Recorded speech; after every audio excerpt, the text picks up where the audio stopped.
തിരുവനന്തപുരം കഠിനംകുളത്ത് പാടിക്കവളാകം ക്ഷേത്രത്തിന് സമീപം കൊലപാതകം നടന്ന സ്ഥലത്താണ് ഈ ബസ് പോകുന്നത്. ആ 2ാം ക്ലാസ്സുകാരൻ നേരത്തെ വന്നിറങ്ങിയിരുന്നത് ഈ ബസ്സിലാണ്. ഈ ബസ്സിൽ നിന്ന് കുട്ടിയെ വിളിക്കാൻ എത്തിയിരുന്ന അമ്മയാണ് കൊല ചെയ്യപ്പെട്ടത്. ചേട്ടാ, ഇന്ന് തെളിവെടുപ്പിന് വരുമെന്ന് പറയുന്നു, എന്താണ് പറയാനുള്ളത്? ഇന്ന് തെളിവെടുപ്പിന് വരുമെന്നാണ് പറയുന്നത്. പക്ഷേ ഇത്രയും സമയമായിട്ട് കെട്ടിയിട്ടില്ല.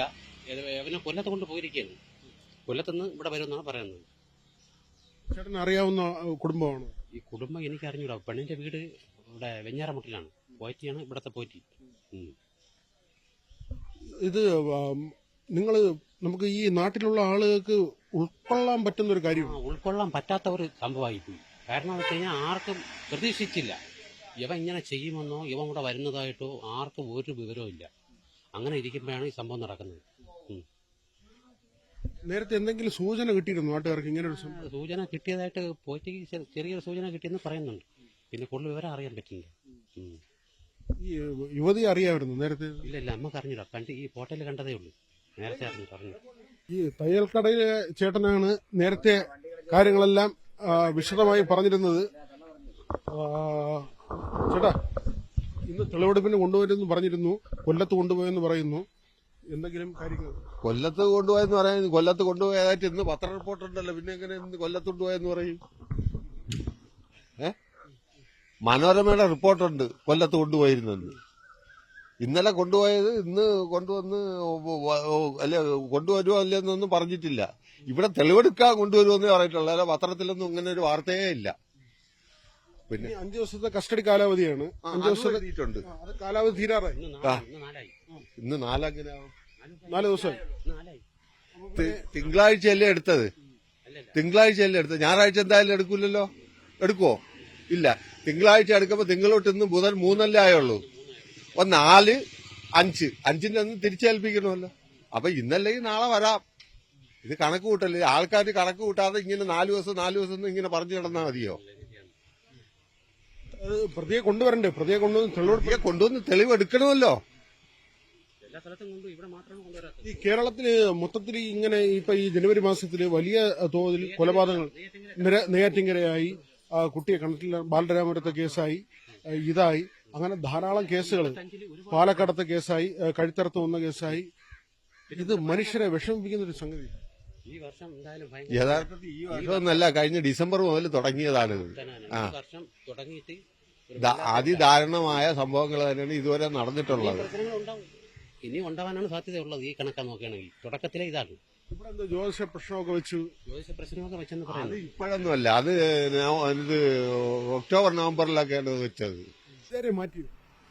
പൂജാരിയെ മാറ്റാം. പൂജാരി ഇപ്പൊ മാറി നിൽക്കുകയാണല്ലോ. പൂജാരി 16 കഴിയാതെ ഇതിനകത്ത് പ്രവേശിക്കാൻ ഒക്കില്ലല്ലോ. അതാണ് അതിന്റെ അകത്ത്. അതുകൊണ്ട് ഇപ്പൊ പൂജാരി പുറത്ത് തന്നെയാണ്. ഞങ്ങളിവിടെ വരുമ്പോ പലരും പറയുന്നത് പലരുടെയും കുടുംബക്ഷേത്രം എന്നാണ് പറയുന്നത്. കുടുംബം പോലെ തന്നെ, അല്ലാതെ വേറെ വ്യക്തിയുടെ മറ്റുള്ള ഇതൊന്നും അല്ല. ഒരു ഇപ്പൊ ട്രസ്റ്റ് ആണെങ്കിലും കുടുംബക്കാർ തന്നെ ഇപ്പൊ ഇതിന്റെ പരിപാടി നടത്തിക്കൊണ്ടിരിക്കുന്നത്. നമ്മള് ഒരു ക്ഷേത്രത്തിന്റെ ഭാഗമായിട്ടുള്ള വീട്ടിലാണ് അവരെ താമസിപ്പിച്ചത്. അപ്പൊ അവിടെ മിനിമം നമ്മളും കൂടെ നോക്കണ്ടേ? അതിന്റെ ഒരു ഉത്തരവാദിത്വം ഇല്ല. നമ്മളെ അറിയുമെങ്കിലല്ലേ നോക്കൂ. നമ്മളൊന്നും അറിഞ്ഞില്ലല്ലോ. അല്ല, 7 മാസം മുമ്പ് ഇവിടെ ഇദ്ദേഹം വരുന്നു, ഈ പ്രതി. അത് പലരും അറിഞ്ഞിട്ടും ഒന്നും മിണ്ടിയില്ലെന്നാണ് പറയുന്നത്. ആൾക്കാരിങ്ങനെ പലതും പറയും. ഇപ്പൊ ഇവിടെ ക്ഷേത്രത്തിന്റെ ഓഫീസ് ഇതായിരിക്കുന്നു, ഇത് വീട്. ആ പോറ്റിയും ഭാര്യയും താമസിക്കുന്നിടത്ത് ഇവിടത്തെ ജനങ്ങളോ അല്ലെങ്കിൽ ഭാരവാഹികളോ ആരും അങ്ങനെ കൂടുതൽ ശ്രദ്ധിക്കാറില്ല. കാരണം അവർക്ക് അവരുടേതായ ചില പരിമിതികളുണ്ട്. ആ പരിമിതിക്കുള്ളിലാണ് അവർ ജീവിക്കേണ്ടത്. അവ ഇതുവരെ നമുക്ക് അങ്ങനെ ഒരു അസ്വാരസ്യമോ മറ്റു കാര്യങ്ങളോ ഒന്നും ഉണ്ടായിട്ടില്ല. പിന്നെ എങ്ങനെ നമ്മളത് നോക്കും? എന്തുകൊണ്ട് ഈ തെളിവെടുപ്പ് വൈകുന്നു? അതിനെക്കുറിച്ച് നമുക്കറിയില്ല. അതൊക്കെ പോലീസുകാരുടെ പണിയാണ്, നമ്മുടെ പണിയല്ല. നമ്മൾ ഈ കാണുന്ന വാഹനത്തിലാണ് കുട്ടിയെ അമ്മ സ്കൂളിലേക്ക് അയക്കുന്നത്. അതിനുശേഷമാണ് പ്രതി വീടിനുള്ളിൽ പ്രവേശിക്കുന്നതും അവരെ കഴുത്തറുത്ത് കൊലപ്പെടുത്തുന്നതും. ആ സമയത്ത് ഭർത്താവ് ക്ഷേത്രത്തിൽ പൂജ ചെയ്യാൻ പോയിരിക്കുകയായിരുന്നു. പുലർച്ചെ 5 മണിക്ക് പോകുന്ന ഭർത്താവ് പിന്നീട് 11 മണിയോടുകൂടിയാണ് തിരികെ എത്തുന്നത്. ഈ വാഹനം, ഇതിന് വലിയ പ്രാധാന്യമുണ്ട്. ഈ റോഡിലൂടെ ഈ വാഹനം ഓടുമ്പോൾ ആ കുഞ്ഞിനെ കുഞ്ഞ് ഇറങ്ങേണ്ട വാഹനമാണ്. പക്ഷെ ഇപ്പോൾ ആ കുഞ്ഞില്ല, ആ പിതാവില്ല, അമ്മയാകട്ടെ ജീവനോടെ ഇല്ല. വലിയ വേദനയാണ് ഈ നാട്ടിൽ നിന്ന് സംസാരിക്കുമ്പോൾ നമുക്ക് റിപ്പോർട്ട് ചെയ്യാൻ കഴിയുന്നത്. പലതും പറയാൻ മടിക്കുന്നു. ഇവിടെയാണ് ഈ പാടിക്കവളാകം ക്ഷേത്രം. നമ്മൾ കാണുന്ന വലതുവശത്ത് കാണുന്നതാണ് പാടിക്കവളാകം ക്ഷേത്രം. അതിനുശേഷം ഇവിടെ ജനങ്ങളെല്ലാം കാത്തിരിക്കുന്നുണ്ട്. തെളിവെടുപ്പുമായി ബന്ധപ്പെട്ട കാര്യങ്ങൾ നടക്കുമെന്ന പ്രതീക്ഷയിൽ ഇവിടെ ആളുകൾ കാത്തിരിക്കുന്നുണ്ട്. 4 ദിവസമാകുന്നു കൊല്ലത്താണ് പ്രതിയെന്ന് പോലീസ് വിശദീകരിക്കുന്നുണ്ട്. ചേട്ടാ, ഇങ്ങനെ ഒരു സംഭവം ഇവിടെ പ്രതീക്ഷിച്ചിരുന്നു? ഇങ്ങനെ ഒരു കൊലപാതകം ഇല്ല. നീ എങ്ങനെ പ്രതീക്ഷിച്ചതെന്നാണ് നമുക്ക് അത്ഭുതം. നമ്മുടെ നാട്ടിൽ ഇങ്ങനെ ഒരു കാര്യം നടക്കുമ്പോൾ സ്വാഭാവികമായിട്ടും വിഷമം ഉണ്ടാവും. വിഷമുണ്ട്, എല്ലാവർക്കും വിഷമുണ്ട്.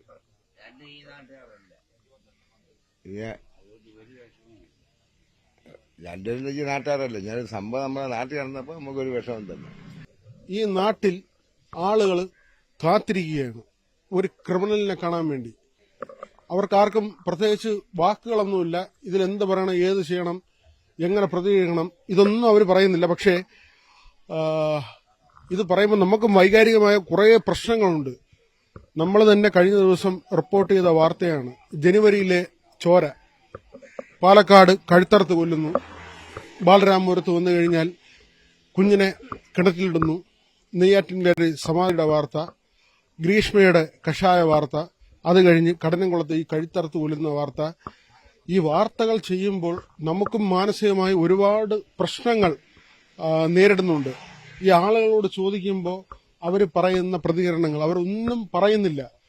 എന്താണ് ഞങ്ങൾ പറയേണ്ടത്? ആ പ്രതിയെ കാണാനിരിക്കുന്നു, പ്രതിക്ക് കൃത്യമായ ശിക്ഷ കൊടുക്കണം എന്ന് മാത്രമേ നിയമപരമായി പറയാൻ കഴിയൂ. അങ്ങനെ ഒരു കാര്യമുണ്ടോ? ശിക്ഷ കൊടുക്കണ്ടേ? ആ രീതിയിൽ തന്നെയാണ് അവരുടെ തക്കതായ ശിക്ഷ കൊടുക്കുക. അതാണ് അത് വേണ്ടത്. ആ ഒരു നിയമം ഇപ്പൊ ഈ യഥാർത്ഥത്തിൽ ഇന്ത്യയിലെ നിയമം തന്നെ തെറ്റായ രീതിയിലാണ്. മറ്റ് പല അറബ് രാഷ്ട്രങ്ങളിലും കൊല്ലാൻ ഒരുത്തരെ കൊന്നു കഴിഞ്ഞാൽ അവൻ അപ്പോഴേ പരസ്യമായി കൊണ്ടുവന്ന് കൊല്ലുകയാണ് ചെയ്യുന്നത്. പെൺകുട്ടിക്ക് സൗന്ദര്യമില്ല, പെൺകുട്ടിയെ കാണാൻ കൊള്ളില്ല എന്നൊക്കെ പറഞ്ഞിട്ട് കൊല്ലുന്ന ആൾക്കാരെ എന്ത് ചെയ്യാനാണ്? ഇപ്പൊ പെൺകുട്ടിക്കല്ല സൗന്ദര്യം ഇല്ലാത്തത്, ആണിനാണ് സൗന്ദര്യം ഇല്ലാതിരിക്കുന്നത്. മനസ്സിനും സ്വഭാവത്തിനും. അതെ, അവനാണ് കുഴപ്പക്കാരൻ. അവനാണ് ഏറ്റവും വലിയ കുഴപ്പം ഇവിടെ ചെയ്തിരിക്കുന്നത്. അതായത് ഒരു മാടിനെ അറുത്ത് കൊല്ലും കണക്കാണ് അവൻ ഇത് ചെയ്തിരിക്കുന്നത്. പക്ഷെ ഇവിടെയുള്ള ജനങ്ങൾക്ക് എന്ത് ശിക്ഷ കൊടുക്കണം? അവന് തൂക്കുകയർ മാച്ചു കൊടുക്കുക. അതാണ് ഗവൺമെന്റും എല്ലാവരും ചെയ്യേണ്ടത്, കോടതിയും ചെയ്യേണ്ടത്.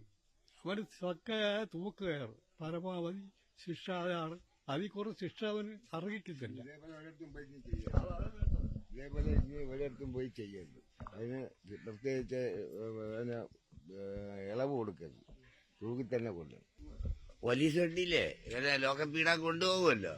ആ സമയത്ത് പോലീസുകാർ പറയണം മൂത്രം ഒഴിക്കുന്ന ഒഴിച്ചിട്ട് അത് വെടിവെച്ചല്ലോ. അങ്ങനെ ധൈര്യമുള്ള പോലീസ് കേരളത്തിലില്ല.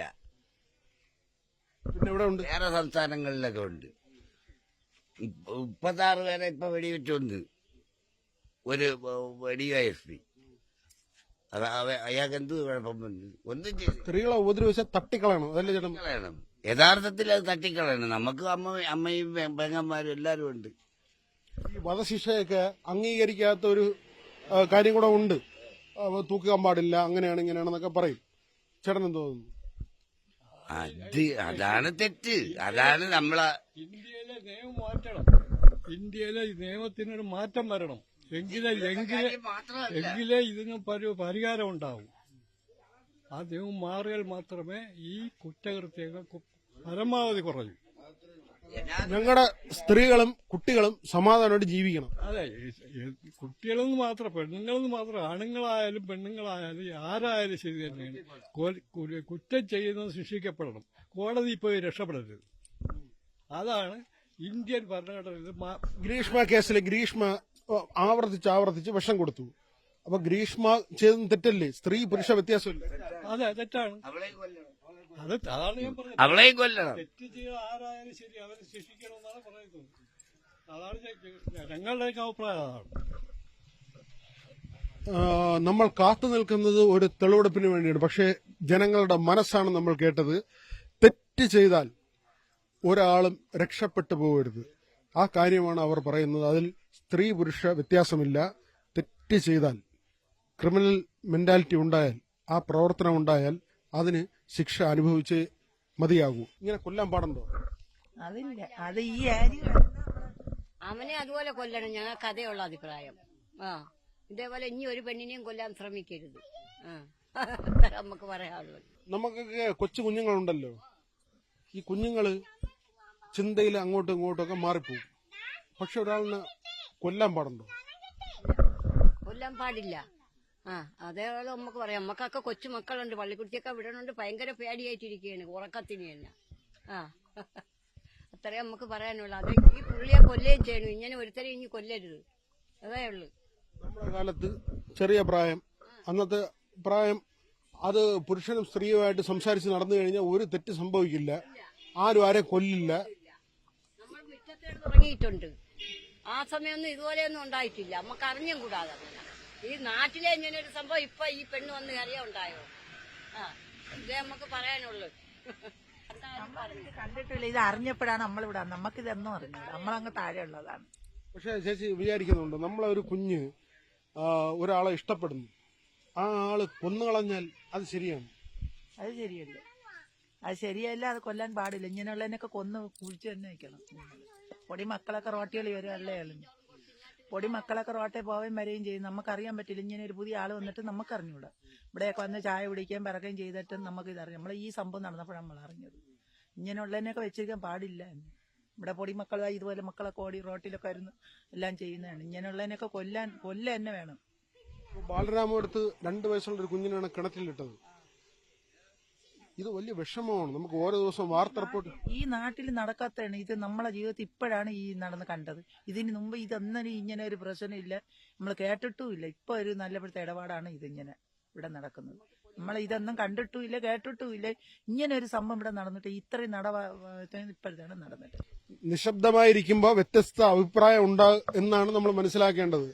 അതായത് എന്തുകൊണ്ട് അങ്ങനെ ഒരു സ്നേഹബന്ധത്തിലേക്ക് പോയി, ആ സ്നേഹബന്ധത്തിലേക്ക് പോയ പെൺകുട്ടി ചെയ്തത് തെറ്റാണോ ശരിയാണോ, അതിനപ്പുറത്തേക്ക് ഒരു ക്രിമിനലിന്റെ അടുത്തേക്കാണ് പോയത്. അത് തിരിച്ചറിയാൻ പറ്റാതായി പോയി എന്നുള്ളതാണ് ആ പെൺകുട്ടി ചെയ്ത തെറ്റ്. 3 പേരാണ് ആ ഗ്രൂപ്പിലുണ്ടായിരുന്നത്. അവർ വീഡിയോ ചെയ്യുന്ന ഗ്രൂപ്പിലെ 3 പേരിൽ ഒരാൾ പിന്നീട് മാറുകയും ചെയ്തു. ഈ പെൺകുട്ടിയും ജോൺസണും മാത്രമാണ് പിന്നീട് ആ ഗ്രൂപ്പിലുണ്ടായിരുന്നത്. ആ ബന്ധം തുടരുകയും ഒടുവിൽ അത് കൊലപാതകത്തിൽ കലാശിക്കുകയും ചെയ്തു. 2ാം ക്ലാസ്സിലെ പഠിക്കുന്ന കുട്ടിയാണ്. ആ കുട്ടിയെ കരുതി ഒപ്പം ചെല്ലാൻ കഴിയില്ല എന്ന് ഈ അമ്മ പറയുന്നുണ്ട്. അത് കേൾക്കാതെയാണ് ഈ കൊടും ക്രിമിനൽ ആ കുഞ്ഞിന്റെ കഴുത്തറുത്ത് കൊലപ്പെടുത്തുന്നത്. അത് വളരെ തെറ്റായ കാര്യമാണ് എന്ന് നമുക്ക് മനസ്സിലാകുമ്പോൾ എന്തുകൊണ്ടാണ് ഈ സ്ത്രീകൾ, ഈ നാട്ടിലെ സ്ത്രീകൾ അതിലെ വസ്തുതയെക്കുറിച്ച് സംസാരിക്കാത്തതെന്ന് സംശയം എനിക്കുണ്ടാകുന്നുണ്ട്. എന്തുകൊണ്ടാണ് നിങ്ങളുടെ അഭിപ്രായം പറയാത്തത്? അവസാനം ജയിലിൽ കൊണ്ട് ഒക്കളയില് എന്തിനാണ് ജയിലിൽ പോകുന്നത്? സത്യമായിട്ട് പറയണ്ടേ? നമ്മുടെ കുഞ്ഞുങ്ങളെ വളർത്തുമ്പോൾ പുതിയ കുഞ്ഞുങ്ങൾ ഇവിടെ നമ്മുടെ കുഞ്ഞുങ്ങളുണ്ട്, ഇവരെല്ലാം ഉണ്ട്. ഇവരോട് നമ്മൾ എന്താണ് പറഞ്ഞു പഠിപ്പിക്കുന്നത്? എന്താണ് അമ്മുമ്മമാര്? നിങ്ങളെല്ലാം അമ്മുമ്മമാരാണല്ലോ. ഈ അമ്മുമ്മമാര് എന്താണ് പറഞ്ഞു പഠിപ്പിക്കുന്നത്? നിങ്ങൾ എങ്ങനെ നടക്കണം മക്കളെ എന്നാണ് നിങ്ങൾ പറയുന്നത്? ആണോ? അമ്മൂമ്മയാണ്. നമുക്ക് ചെറുകുട്ടികളുണ്ട്. കുഞ്ഞുങ്ങളോട് എന്ത് ആൺകുട്ടിയോടും പെൺകുട്ടിയോടും എന്ത് പാഠമാണ് നിങ്ങൾ പറഞ്ഞു പഠിപ്പിക്കുന്നത്? നമ്മള് അതിൻ്റെതായ രീതിക്ക് എന്റെ മക്കളെ നമ്മൾ പറഞ്ഞ് പള്ളിക്കുടത്തിലും വിട്ടിട്ട് വീട് ചാക്കയില്ലാത്ത ഇരിപ്പാണ് നമ്മൾ ഇരിക്കുന്നത്. ഈ ഒരു സംഭവം ഇങ്ങനെ കൃത്യം നടന്നുകൊണ്ട് ഇന്ന് നമ്മൾ പേടിച്ചും പോയെന്നാണ് മക്കളെ തന്നെ വിടാൻ ഇട്ടോണ്ടിരിക്കുന്നത്. പള്ളി വീട്ടിൽ സമാധാനം വേണം. വീട്ടിൽ സമാധാനം ഉണ്ടെങ്കിലേ കുഞ്ഞുങ്ങള് സമാധാനമായിട്ട് ജീവിക്കൂ. അത് ആണായാലും പെണ്ണായാലും, അല്ലേ? താമസം. പക്ഷെ ഇതറിഞ്ഞും കൊണ്ടൊക്കെയാണ് നമ്മളും കയറിയൊക്കെ വന്നതും അറിഞ്ഞതും ഒക്കെ. എന്ന് വെച്ചാൽ പല ദിവസങ്ങളിൽ നമ്മൾക്ക് വെള്ളം ദാഹിച്ച് ഒന്ന് തട്ടിയിട്ടുണ്ട്. ഈ കൊച്ചു ആരോടെ അങ്ങനെ മിണ്ടിയ ഒരു കൊച്ചല്ല. പിന്നെ ഇപ്പൊ എന്ത് സംഭവിച്ചെന്ന് നമുക്ക് പിന്നെ പിടിച്ചില്ല. ഇതൊക്കെ കേട്ടപ്പോ നമുക്കൊരു സാമൂഹ്യ ബാധ്യത വേണ്ടേ? ഈ കുഞ്ഞുങ്ങൾ നമ്മുടെ മുമ്പിൽ കടന്ന് സഞ്ചരിക്കുമ്പോ നടക്കുമ്പോ നമുക്കൊരു സാമൂഹ്യ ബാധ്യത വേണ്ടേ? നിങ്ങളെല്ലാം അമ്മമാരും അമ്മുമ്മമാരും അല്ലേ? നിങ്ങളൊക്കെ ഇങ്ങനെ നിശബ്ദമായിട്ടാണോ ഇരിക്കേണ്ടത്? ഒരക്ഷരം ഉണ്ടായിരുന്നാ മതിയോ? എന്നെ പോലൊരാൾ ഇങ്ങനെ ചോദിച്ചുകൊണ്ടിരുന്നാ മതിയോ? എനിക്ക് എത്ര വയസ്സുണ്ട്, നിങ്ങളെക്കാളും ഇളയതല്ലേ, എത്ര വയസ്സിന് ഇളയതാണ്, എന്നിട്ട് നിങ്ങൾ ആരും ഒന്നും മിണ്ടുന്നില്ല. നമുക്ക് ഏറ്റവും വലിയ രക്ഷ എന്തെന്നറിയാമോ? ഉത്തരവാദിത്തത്തിൽ നിന്ന് ഒളിച്ചോടുക, ഒന്നും ചെയ്യാതിരിക്കുക. നമ്മൾ മിണ്ടായിരുന്നു കഴിഞ്ഞാൽ എല്ലാം ശരിയാണ് എന്ന് വിചാരിക്കുക.